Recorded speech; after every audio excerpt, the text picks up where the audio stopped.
je peux pas me poser avec une noire. Je trouve que les noires, généralement, elles sont trop déjà vulgaires, premièrement. Pas assez féminines, trop masculines, trop ghetto. Tu tiens les Et en plus de ça, généralement, c'est les plus matérialistes. Waouh.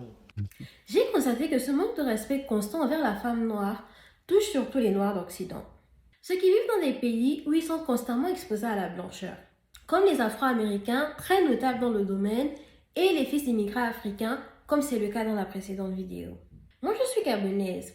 Je suis née et j'ai grandi au Gabon. Quand je suis arrivée en France, j'avais déjà la vingtaine. Et au Gabon, tu ne verras pas un homme noir, un homme gabonais se lever le bon matin et se dire que c'est une bonne idée de se mettre à dénigrer la femme noire, de dénigrer la femme gabonaise, juste pour élever les femmes des autres communautés. Ça n'existe même pas.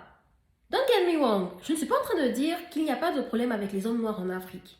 La plupart des pays africains ont été colonisés, donc il y a un très gros problème de colorisme qui existe.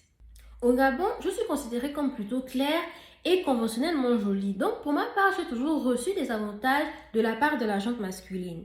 Là où, à l'adolescence surtout, mes amis qui étaient foncés de teint recevaient parfois, et même souvent, des blagues à la noix sur leur couleur de peau de la part des mecs. Donc, il y a ce problème-là de colorisme en Afrique, même si les mentalités évoluent. Et puis, comme on a été colonisé, c'est encore ancré dans la tête de plusieurs personnes que lorsque tu épouses un blanc, tu as réussi. Lorsque tu vas par exemple faire tes études à l'étranger, il y a des familles encore où on va te dire faut nous ramener le blanc, comme si épouser un blanc était un signe de réussite. Dans ces familles-là, qui ont encore une mentalité post-coloniale, on va dire, lorsqu'il y a un petit-fils métis, c'est souvent le petit-fils chéri par exemple.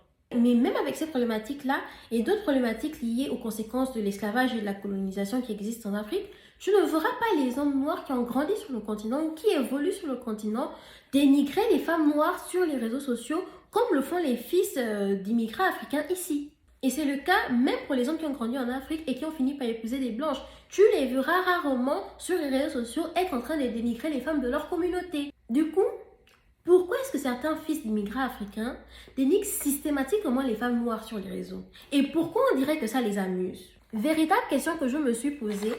J'ai pris mon temps pour réfléchir et je veux partager avec vous le fruit de ma réflexion. On y va, c'est parti.